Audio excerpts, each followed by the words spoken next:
Okay, so what we're going to be going over today, guys, is some more of the acceleration stuff. Looking at the formulas we didn't get to. Right? Yesterday, remember that we got to looking at kind of the first two here. We looked at the one we already knew from Science 10, okay, that says that acceleration is change in velocity divided by change in time, and that could also be equal to the slope of a velocity versus time graph, okay, if it has a linear relationship. Okay, so it would be the slope of that line, okay, because obviously m equals y minus b over x, which is what this translates to. Okay, and then we also looked at this formula yesterday where d equals vf plus vi over 2, okay, times t. Okay, that's not one that we use often, but it does come up occasionally. Can only be used for uniform acceleration, okay, and is essentially just v equals d over t. Okay. That ringing a bell from yesterday? So for today, we are going to look at some of the other formulas and then just do a bit of practice. So we didn't get to this one yesterday, so if you can write down this example, we'll go over it here in a minute. All right, so for reading through this one, we have a golf ball initially traveling at 25 meters per second. Okay, so they give me VI. They don't really give me a direction though. Okay, they just say traveling at 25 meters per second. It hits a sand trap and slows down with an acceleration of negative 20 meters per second squared. Is there anything that might be a little bit misleading about that part of the question? It slows down and they put a negative on the acceleration. What's negative slow down? Yeah, speeding up. Okay, at least for me, that's misleading. I mean, I know they mean that the acceleration is supposed to be negative, but know that when I write a question, I would just say it slows down, and I would not put that there. I would rely on you to know that if something is slowing down, its acceleration is opposite of the other values that were given. Okay. So this is kind of a poorly worded thing, and it's something that we kind of need to be aware of, and that's why I'm telling you, if I'm writing a question, since most of the questions you're going to do are going to be ones that I write, okay, I would not put a negative in there because that feels like a double negative to me. Okay, so like 2 wrongs don't make a right, but 3 do. It's a terrible life lesson. It's not true either. Okay. All right, so we've got an acceleration here, and we'll say it's negative 20, okay, meters per second squared. It's slowing down, so we're going to apply that negative, right? And we're finding its displacement after 2 seconds. Okay, so here's the other thing that's like not great about this question. They want me to find displacement, which is a vector quantity, and they didn't put a vector on the initial velocity. Okay. So am I really finding displacement here? No, I'm actually finding distance, okay, because I was not given a vector on that initial velocity. Had they said 25 meters per second forward, that would have been fine. Now, that's kind of implied by the question. You don't generally hit a golf ball sideways. Well, the golf like me do. Okay? But you don't generally do that. It would be moving in a forwards direction, but it's kind of poorly worded that way. All right, so which formula am I going to use? Which one has all that stuff in it?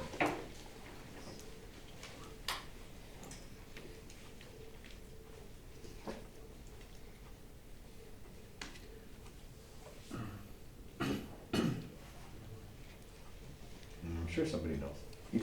Is it d equals vi times t plus 1/2 a times t squared? Exactly. All right, so this is the one we want to use. We have VI, we have T, we have A, and we're looking for D. All right, in this case, I don't have to manipulate it. That's nice. Okay, I just need to plug in my numbers. So I'll have my 25 times 2 seconds plus 1/2 times negative 20. It's really important that I put that in there. Otherwise, it's going to travel a lot further because it'll be speeding up. Okay, times 2 squared. All right, so what have we got here? 50 half of negative 20 is negative 10 times 4. So we're looking at 10. Should be like 10 meters, right? I shouldn't do math in my head, but I think that's what it comes to. So 25 times 2 plus 0.5 times negative 20 times 4. Okay. All right, so the distance is 10 meters. If we were really trying to do what this question asks, which is effectively impossible, we could say positive 10 meters. Okay? But that would be the best we could do in terms of a vector on that one. Okay, let's look at manipulations of this formula.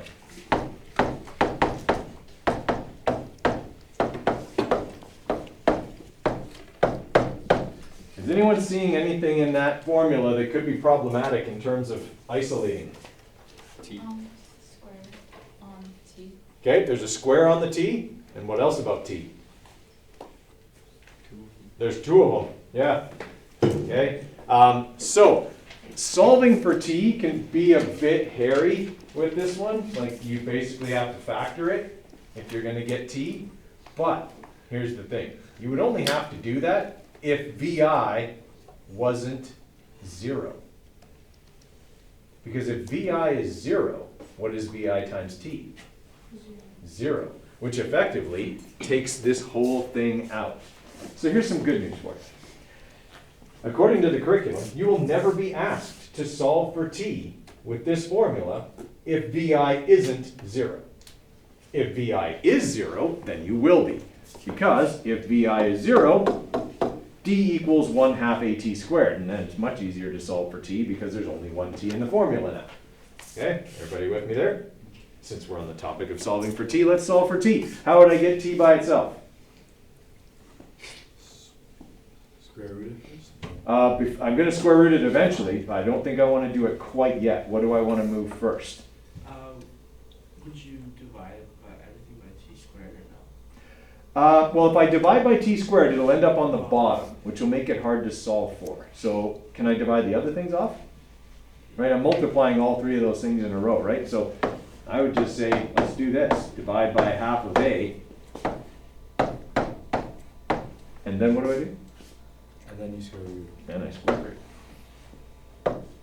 Now I'm solving for T. Okay? Probably a little less difficult than it looked initially with all that extra stuff in the formula. Okay, let's look at how we would solve for some of the other parts of that formula.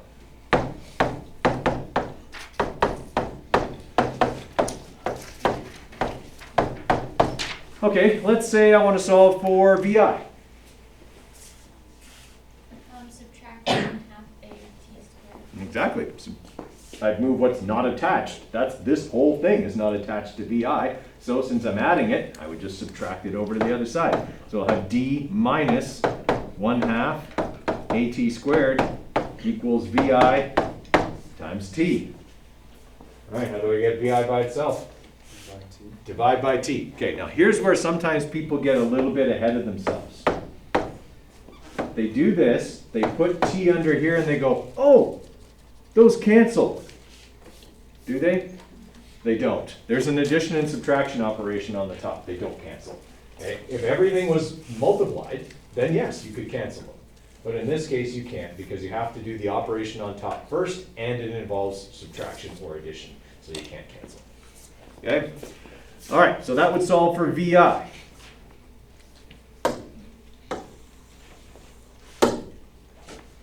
How about solving for A? What should I move first to solve for A? VIT. Yeah, move the VIT. How would I move it? So we say I'd subtract it, right? So I'll have D minus VIT equals 1/2 AT squared. How do we get A by itself?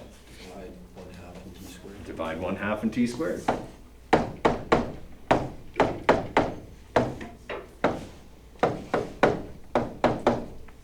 Done, solving for A. Okay, so now you know why I kind of harped the first day when I was like, triangles suck. Okay, this is why triangles suck. Okay, there's no triangle that's going to do any of the stuff for this formula for you. Okay, we really gotta work on those algebra skills, okay, so that we're moving things around correctly. Okay, all right. These two involve using that formula, and neither one of them solves for t, so we're good. Okay, you can do those two. Okay, so do we get a bit of a break on both of these questions, and that we don't have to manipulate that formula? Okay, for either one of them, right? Okay, so all we have to watch out for is that we're plugging in our numbers correctly. We know that the skier's initial velocity is 3 meters per second down the slope. Okay, the acceleration is 4 meters per second squared down the slope, and we're looking for the displacement after 5 seconds. So all we have to do is plug in those numbers. So that'll be 3 times 5 plus 1/2 times 4 times 5 squared. Right, so when we do that, we should get 65 meters downhill or down slope. Okay, everyone all right with that? All right, the tricks in number 2 are all just about units. Okay, it doesn't require us to manipulate. Okay, which is a bit unrealistic. Understand that if I'm giving you one of these questions, you're gonna have to manipulate. Okay, I'm not that nice. You'll have to do some algebra. All right, so for this one here, okay, we know the motorcycle's traveling at 100 kilometers per hour, which is like 27.7 repeating or something like that. So 100 divided by 3.6. Yeah, 27.7 meters per second. We know the acceleration, but what's the trick with this? It's negative. Last time I checked, pressing the pedal on the left, or in the middle if you have standard, is the one that makes you go slower.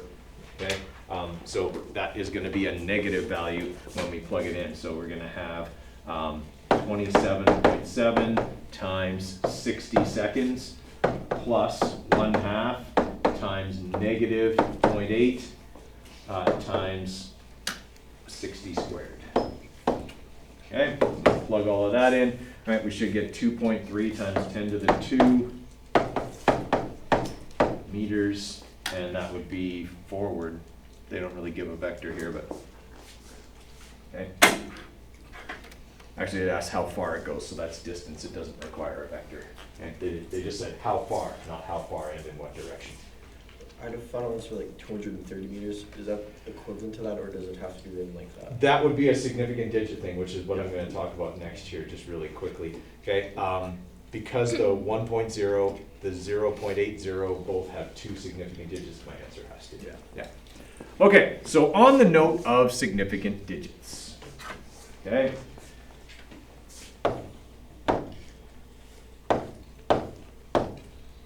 How many significant digits does that number have? 3. Okay? The leading 0 is not significant. Okay? It wasn't a measured value. What if I had this? Still 3. Okay? Why? These are measured values. There was nothing here to measure. Okay? What I measured was smaller than those things. Okay, now what about this though? What if I had this?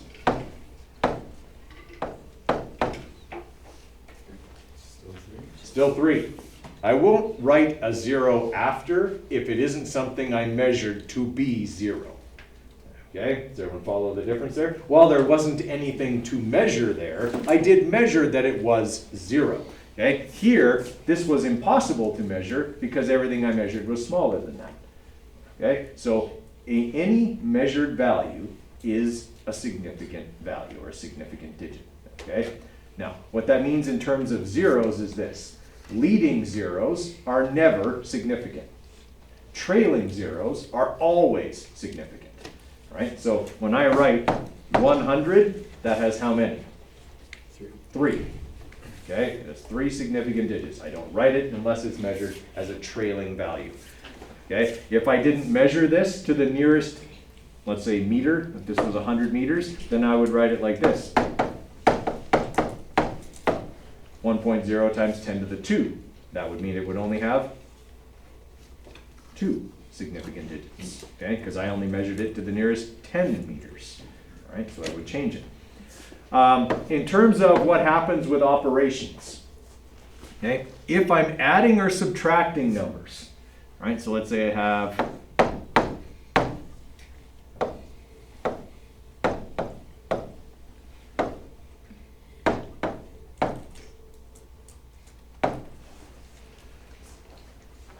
my final answer will have how many decimal places?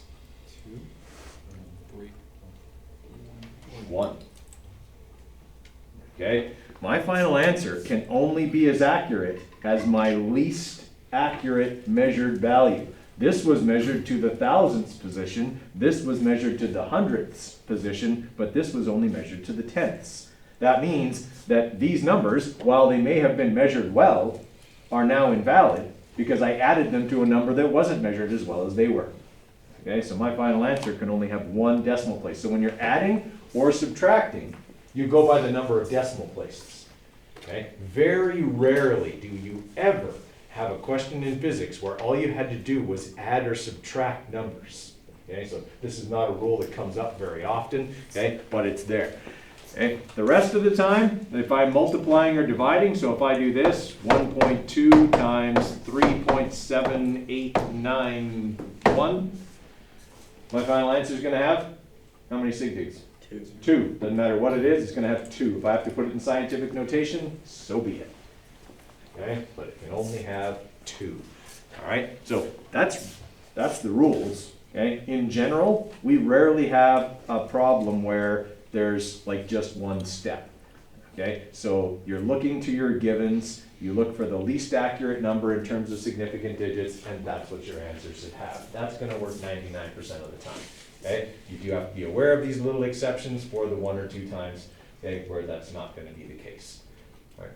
If you're doing multiple steps in a question, carry all your decimals. Carry them all until the very, very end, and then round. Never round off early. Okay, everyone follow me there?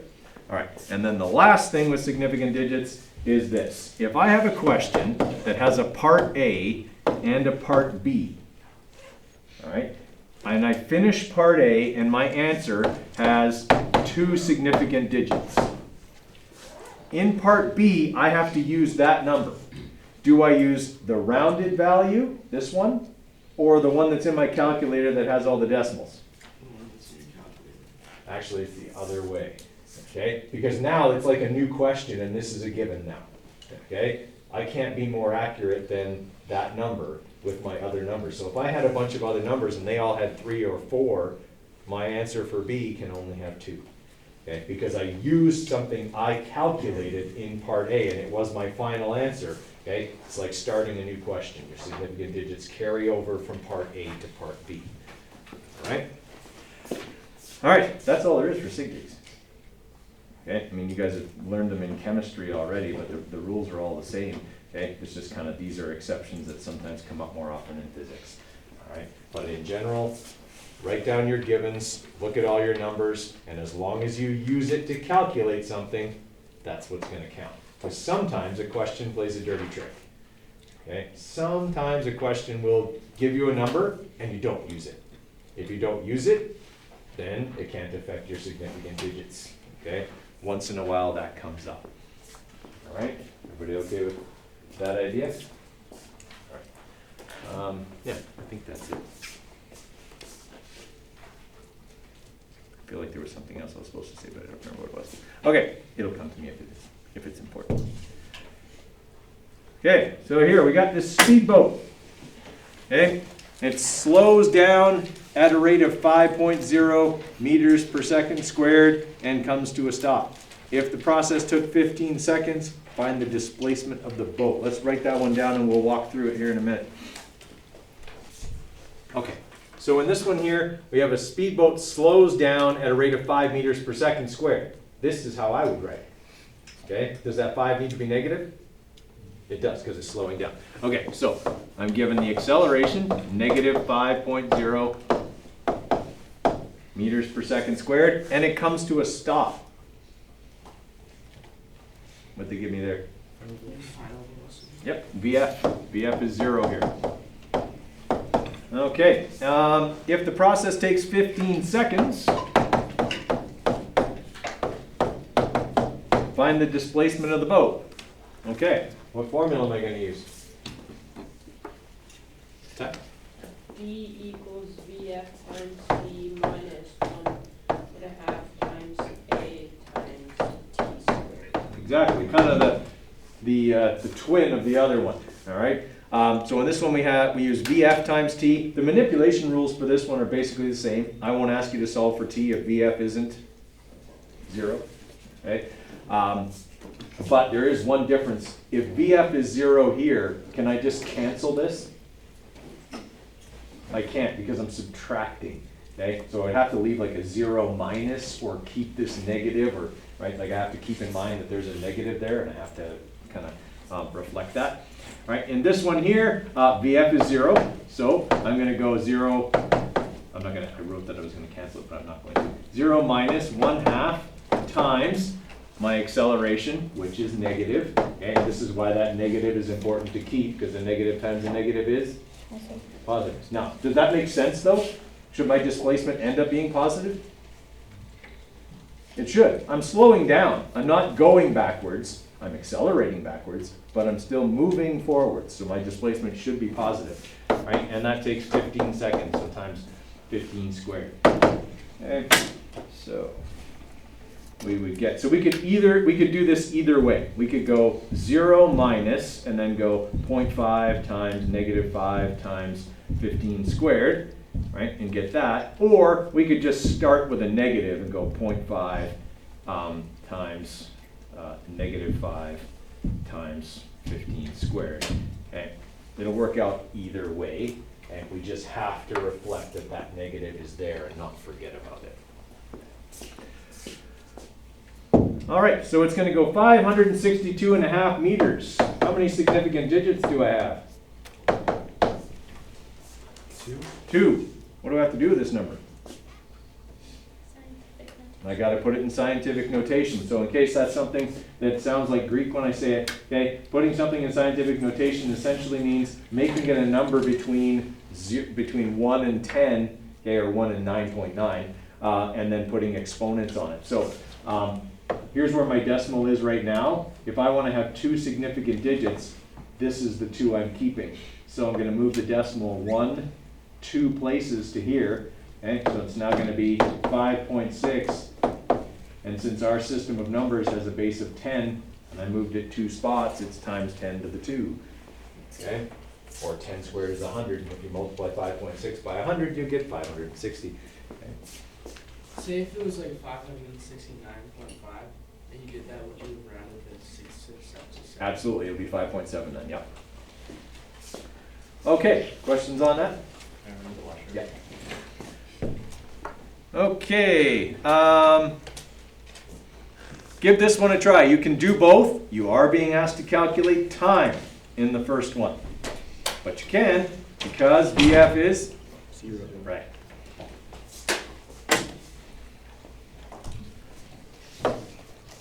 Okay, so on our first question here, so we've got on an aircraft carrier, there's these arresting cables that go across the deck.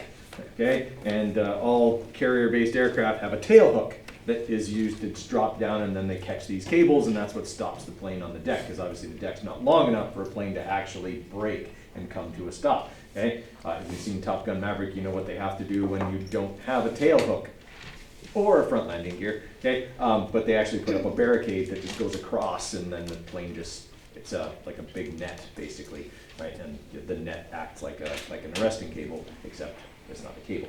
Okay, so this is a violent stop. Okay? The acceleration during a carrier landing is -15 meters per second. That is more than 1 G, right? So that means that as a pilot of one of those aircraft, you would feel a force from your harness of 1.5 times your weight. Okay, so if they were to like hang you upside down, so all of your weight was on the harness, put another 50% of your weight on that, and that's what it feels like to stop when you get the tail hook hooked. Okay, it is like they better have a chiropractor on board. Okay, because these guys are going to get just jerked to a stop every single time. Okay, so we have an acceleration of -15 meters per second squared, and we have a final velocity of 0 because it does come to a stop, and it's over a distance of 150 meters, which is not really accurate. They stop a lot faster than that. Okay, 150 meters would be almost like half the deck, okay? And they stop quicker than that. So we've got those numbers. We're looking for the time it takes to stop, which means we're using this formula.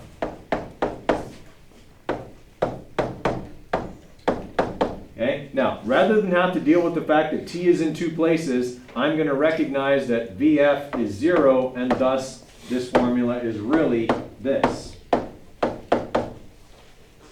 Okay, or to make my life even easier, I'm just going to leave the negative there. Okay, and I'm going to solve for t. So what do I have to do with the negative 1/2 a?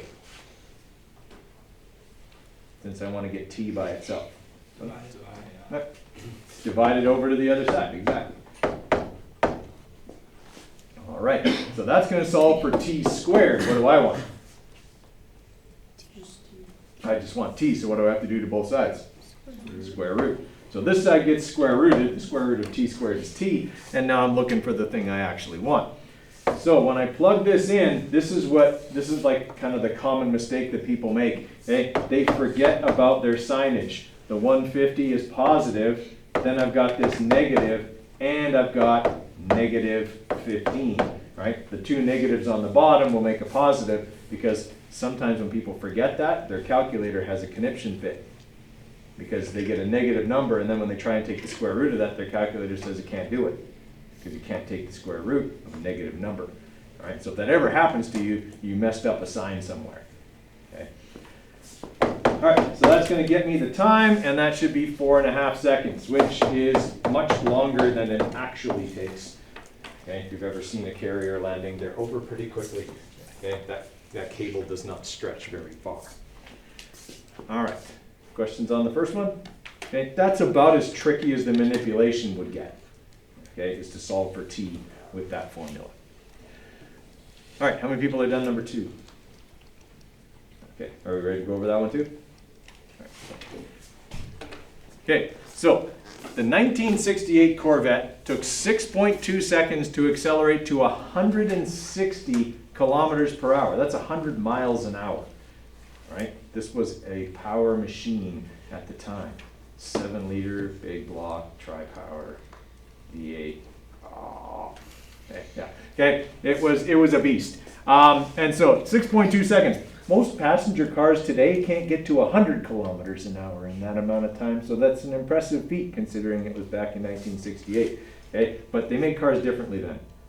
They made them big and powerful, and so in the Corvette, when you would press the gas, you could watch the speedo do this and the gas gauge do this.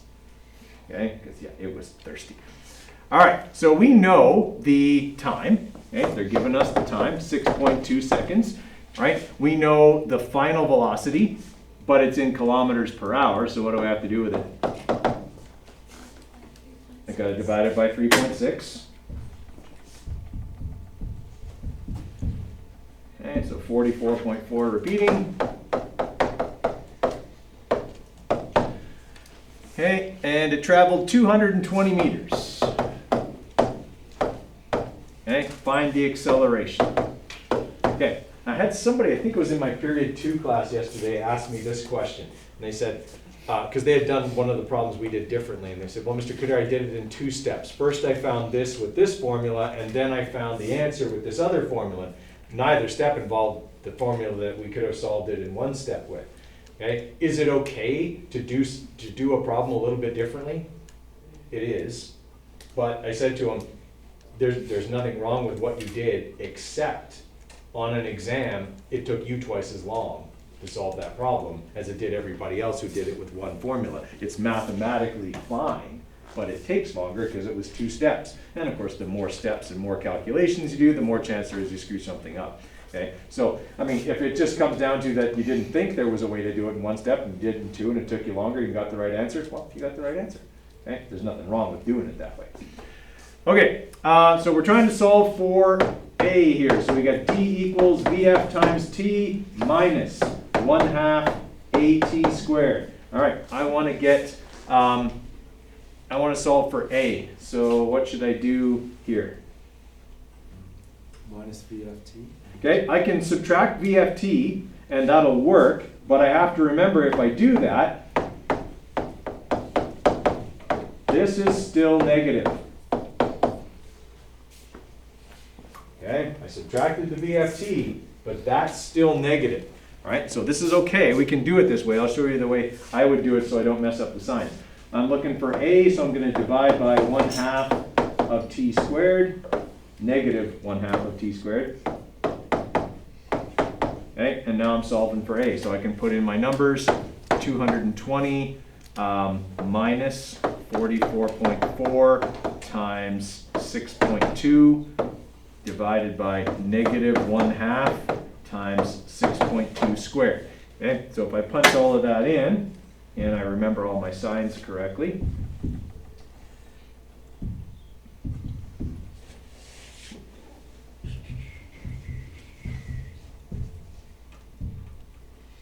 whoops, that's not what I wanted. The struggle is real this morning.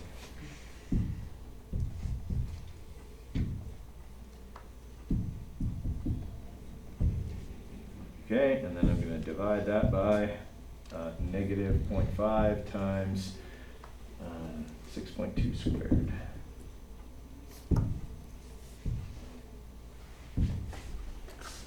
Okay, so the acceleration is 2.89. Actually, we only have two significant digits, so it would be 2.9 meters per second squared. Came out positive because I kept track of all my positives and negatives. So we can manipulate it the way we did here, okay? And it'll work. That's totally fine. Okay? If you're worried about forgetting vectors and things like that, like I always am, this is what I actually do. I add the 1/2 AT squared over. Okay? So I have D plus 1/2 AT squared. Okay, and then I move the D over, and it ends up being a little bit backwards, but I mean it works, right? Either way will be fine.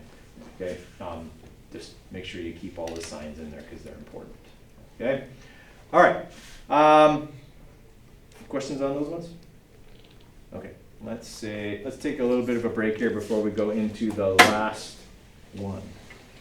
Okay, so we got one more we got to look at. So I'll give you about 3 minutes here, and then we'll get into the last.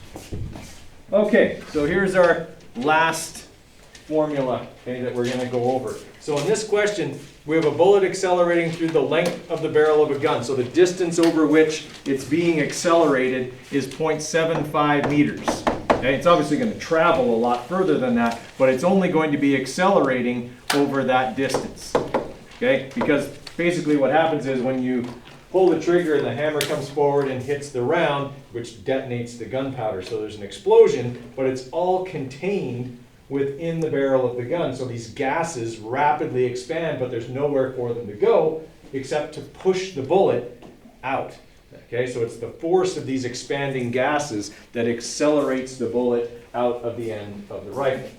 Right? So the bigger the round or the longer the barrel, the faster the bullet can go. So if you have a pistol compared to a rifle, the muzzle speed of a pistol is going to be lower than that of a rifle because it doesn't get the same distance over which to act, okay, or which to accelerate. So the longer the barrel, generally the faster the bullet can go.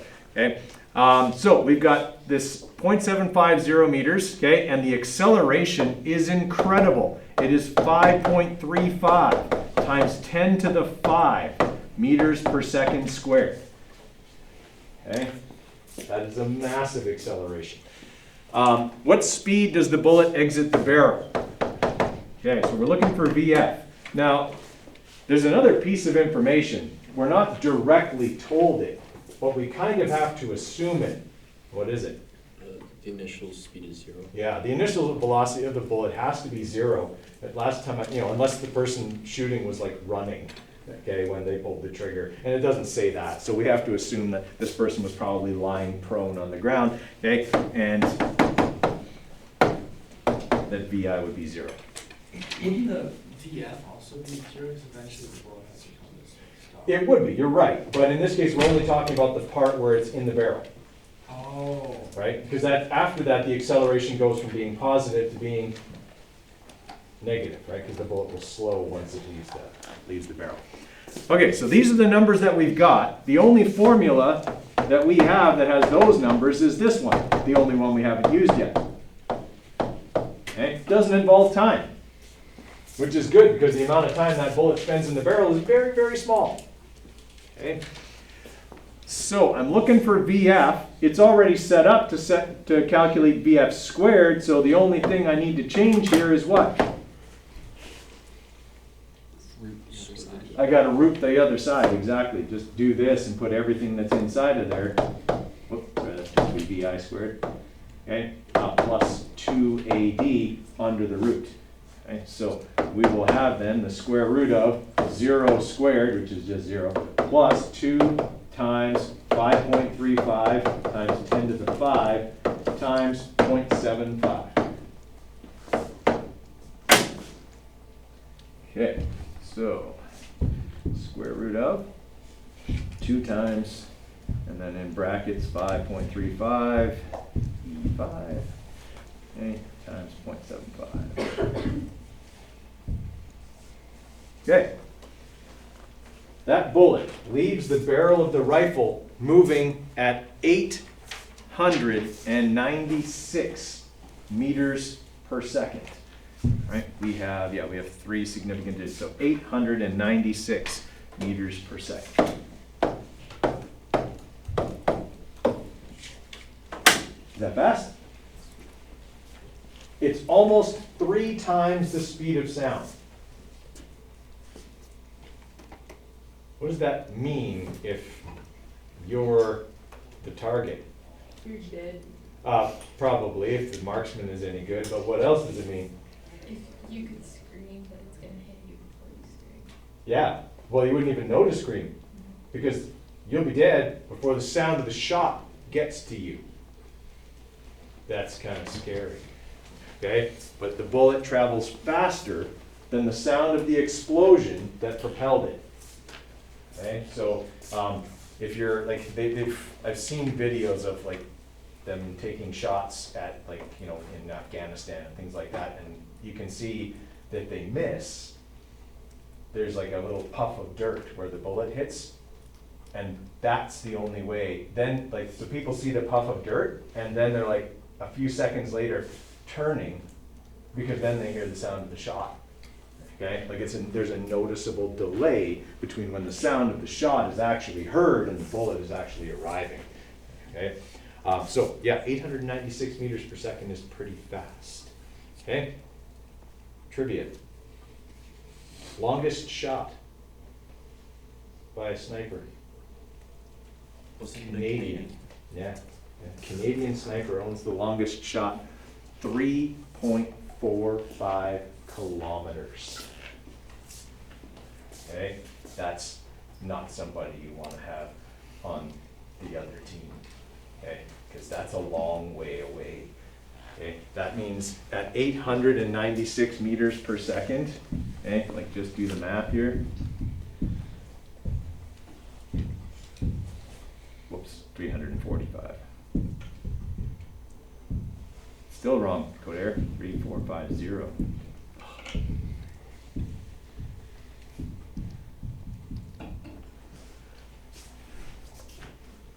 The bullet is in the air for just under 4 seconds. Okay? There's a lot of things that can happen in 4 seconds. Okay? Like if your target was moving. Okay?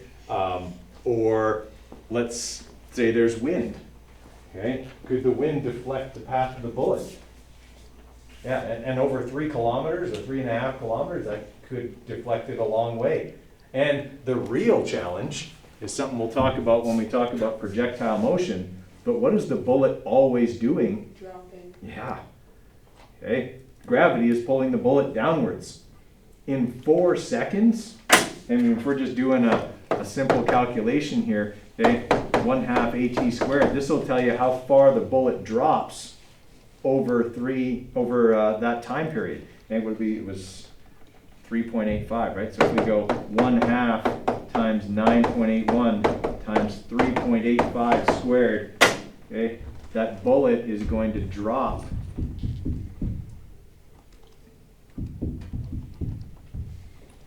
73 meters. That means the sniper had to aim 73 meters above his target just to account for gravity. Never mind that there could be wind, or that the earth will rotate under the bullet while it flies.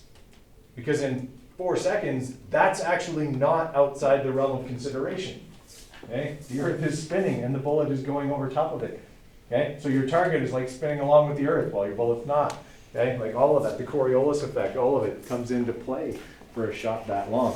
So it's not like someone just went, okay, and like you had somebody there who was telling you numbers and you were doing calculations in your head, okay, to make a shot like that. Like it's I'd say amazing, but I think it's more scary than amazing.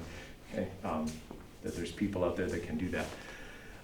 Second longest shot is now held by a Ukrainian. Yeah, so that's 2.7. I just looked it up. I was curious. All right. Questions on how that formula works? Let's look at the manipulations of that formula. You can rock yourself to sleep tonight with those. Okay. VF squared equals VI squared plus 2AD. All right, if I want to solve for VI, what do I do? Subtract 2AD. So I'll have VF squared minus 2AD equals VI squared. So what do I need to do? Yep. And I've got it there. Right, if I wanted to solve for A, what would I do? Subtract VI squared. Yep. And divide by 2. Okay, so first I'd do that, subtract VI squared, that would leave me with 2AD, and then I would divide both sides by 2 times D. If I was looking for D, 2 times A. All right, everybody all right with that? Okay. Just, like I said, it's just going to take some practice for the algebra, okay, to get that kind of back. Okay, let's try 1 and 2, but I will let you know that question number 1 can be solved more than one way, using more than one formula. Okay, so there's more than one correct way to do number 1. It may not just require the one we just went over. Okay, you could use another acceleration formula. All right, let's quickly have a look at number 1. Do we need to use VF squared equals VI squared plus 2AD for number 1? No. We don't need to. We can for part B if we want to, but obviously we can't use it for part A. We have time, okay? So we're going to have to use this one to calculate the acceleration. That's probably the smartest way to go, okay? Or slash only way to go. So we've got 70 meters per second and 0 because it comes to a halt. So 0 minus 70, okay, and that's over 29 seconds. All right, so when we do that, we should get negative 2.4 meters per second squared, or 2.4 meters per second squared backwards. Okay, either one of those would be fine. Okay, I hate how they write this. Negative forward. Forward or backward. Positive or negative, pick one. Okay? That's negative wrong. Or is it negative right? It's bad either way. Okay? All right, as bad as that joke. All right, for B, what length of runway did the jet require to come safely to a complete stop? So we're looking for D. We've got VF, we've got VI, and now we have A. So we could use the one we just learned, okay, and do this. VF squared equals VI squared plus 2AD and solve for D. Okay, so VF squared minus VI squared over 2A. Okay, and when we plug in our numbers, that'll be 0 minus 70 squared divided by 2 times negative 2.4. All right, and that'll get us our distance of 1 kilometer or 1,000 meters. Okay, now for part 2, or for question number 2, how many people have done question 2? Okay, I'll give you another minute or 2 on that one, then we'll go over it before the bell. Okay, let's quickly have a look at number 2 here. So, on-ramps are designed so that motorists can move seamlessly into highway traffic. In order for that to happen, you must depress the pedal on the right. Do not be like that person who's always in front of me when I'm trying to merge. Okay? You have to get up to highway speed and then merge. Don't merge at 70. Someone will die. Okay? That is not cool. So you want to get to this speed like they're designed. Okay? So we are going to go from an initial velocity of 13.88 meters per second, okay, to 27.7 meters per second, and we want to do that with an acceleration of 3.8 meters per second squared. Okay, and guys, this is exactly what a road designer would do when they're designing an on-ramp. Okay, they would have to calculate how long to make that ramp so that the average car could make this happen. So we would have VF squared minus VI squared over 2A. Plug in your numbers and you're going to get that it needs to be 76 meters long, provided you depress the pedal on the right. Remember to do that when you're merging. Okay? It's much safer if you're going the same speed as traffic when you merge. See, I'm looking out for you. I want you all to be safe and to not annoy the heck out of me when I'm driving. All right. Hey, quiz tomorrow. It'll be on some acceleration questions tomorrow. Okay, I'll post it today at 3:30. And a reminder also that your lab reports are due Friday. So if you got questions, make sure you pop in and see me today.